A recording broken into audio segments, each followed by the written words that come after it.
Alright, hello guys, how's it going? In today's video, we're going to be talking once again about that tropical storm, and look, it's looking like it's going to make more impacts for the East Coast than what was originally anticipated. The models have trended very far west, and it's becoming a very more concerning looking situation at this point. Now, before I get started with this video though, I would ask that you do subscribe if you do like weather related content, and also make sure to share this video with your friends, family, and social media. Now, for today's comment of the day, I want to know, do you think that this one will make impact with the East Coast, or do you think it will stay offshore? Let me know in the comments down below. Let me know the reason why, and I'll be picking one of those for tomorrow's video.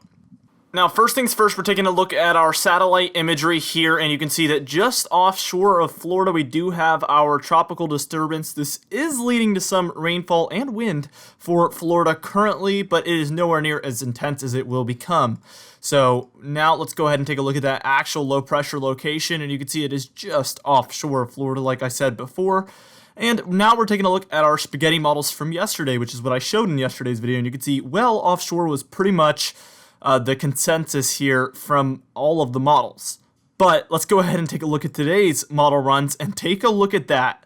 That is a huge change, and all of a sudden the models have really trended west and have really trended towards there being about a 50% chance of this one moving onshore to North Carolina and some of the mid-Atlantic states. So I mean, this is very quickly trending towards a very much more major situation here, and we're going to have to really track this one closely because this could do a lot of different things.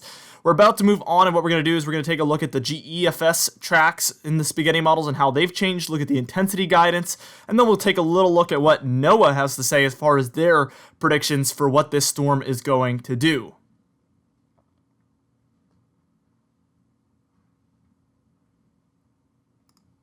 Alright, and here was yesterday's run once again on the GEFS model, ensemble model. So each of those little colored lines is an individual model, and then the black is the mean average.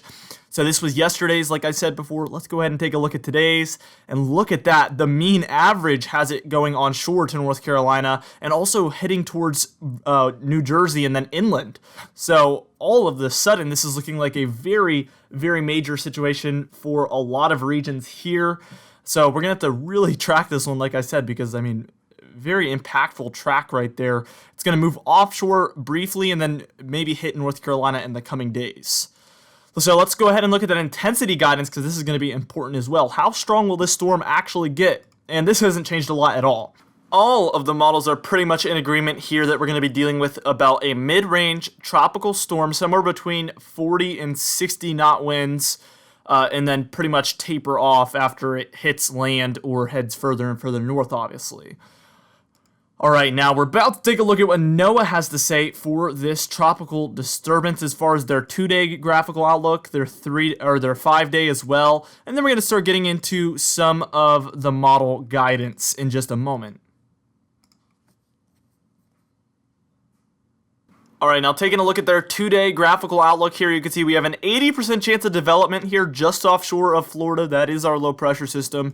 And then for the next 5 days, here's the look. Heading generally northward with a very high chance of development over the next 5 days. Now, we did have a recon flight as well into this one, so we were able to see some of those winds within this, and in those deeper blues towards the top, that's where we have 30 to 34 knot winds, which is pretty much getting close to tropical storm level winds. So I would not be surprised if today we see this one get upgraded to a tropical storm.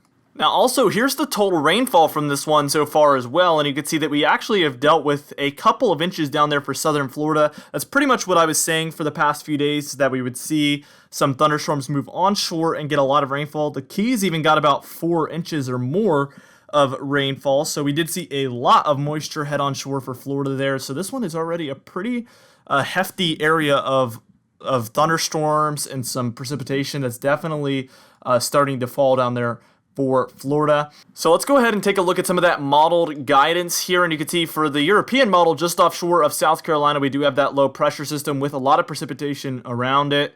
And let's move that forward here a little bit, and you can see that by 8 a.m. on Monday, we do have the potential for this low pressure system to approach very closely to North Carolina and Virginia. Some heavier areas of rain moving onshore for Virginia and North Carolina there, probably heavier areas of wind as well. And then by time we're reaching about 8 a.m. on Tuesday, on this model, you can see it's basically all said and done for this system. So we're about to move on, and what we're going to do is we're going to look at how strong the winds could be with this one according to the European model, and then what we're going to do is we're actually going to move on to our GFS model.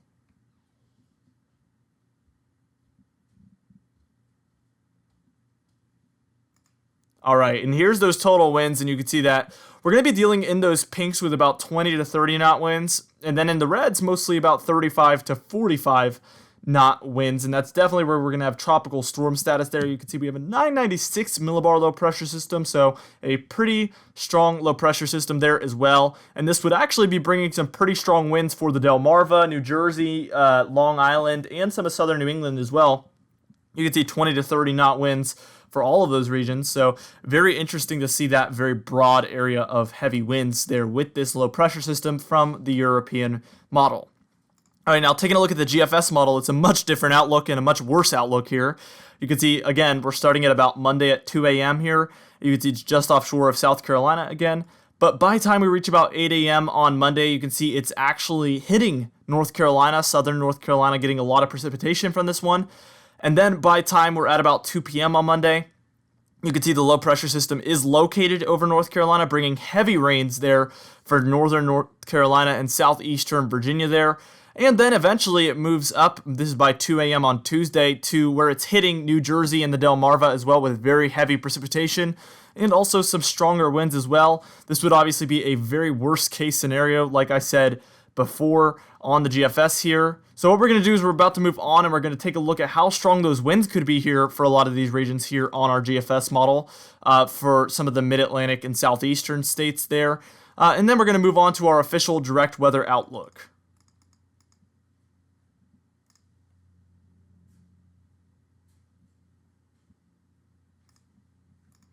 All right, and here's those winds. Again, this is by the time we're at about 2 p.m. on Monday, so we would be dealing with, in those pinks, generally 20 to 30 knot winds, maybe some reds moving on shore as well. So this would be very widespread heavy winds here for North Carolina and Virginia. But take a look at it as we head towards 2 a.m. on Tuesday. We see those reds moving onshore for New Jersey for sure, and Long Island. That's going to be generally 30 to 45 knot winds if the GFS happen to be correct. Again, the European had it well offshore of the Northeast, so we're really having two very different outlooks. We're going to have to track this one very closely because obviously those two different outlooks are very different and the impacts are very different for sure. All right, now let's go ahead and take a look at yesterday's outlook from Direct Weather for this storm. And in 3, 2, 1, I'm going to actually switch to our current outlook here, and look at how different that is. We've taken it from looking to curve offshore to now looking to curve possibly inland to the northeastern United States. Currently it's 26.9 degrees north by 79.3 degrees west.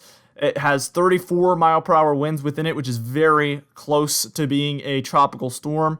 And also we have a 10.08 millibar low pressure system with a general movement northward. Again, if this one hits North Carolina, Virginia, and then the northeastern United States, we're going to have a very major impactful situation. But if it's a little bit offshore, we'll be dealing with minor impacts for the coast.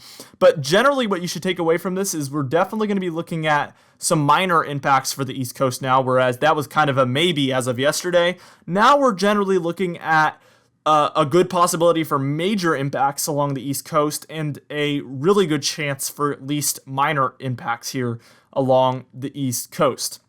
Now, you might be wondering, and this is kind of my takeaway from all of this, pretty much why are the models struggling with these types of systems this close to when they're happening? And this was exactly what we were dealing with last year.